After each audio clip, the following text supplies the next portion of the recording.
ताज्या आणि सुपरफास्ट बातम्या पाहण्यासाठी स्वराज्य न्यूज मराठीला सबस्क्राईब करा आणि बेल बटन प्रेस करा.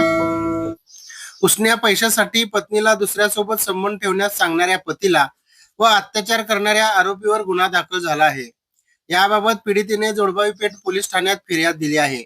दरम्यान या प्रकरणी आरोपी पती दुसरा आरोपी आसिफ सय्यद राहणार भवानी पेठ याला न्यायालयाने 2 दिवसांची पोलीस कोठडी सुनावली आहे. पतीने आसिफ याच्याकडून 15,000 रुपये उसने घेतले होते. या पैशासाठी 2020 मध्ये पतीने पीडितेला संबंध बनवण्यास भाग पाडले. त्यानंतरही आरोपी हा पीडितेला तिच्या मुलाला जीवे ठार मारण्याची धमकी देऊन तिच्यावर अत्याचार केले. या दरम्यान पीडितेने जुळ्या मुलांना जन्म दिला.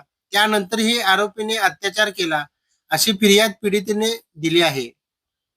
दरम्यान आरोपींना न्यायालयासमोर हजर केले असता त्याला 2 दिवसांची पोलीस कोठडी सुनावली आहे.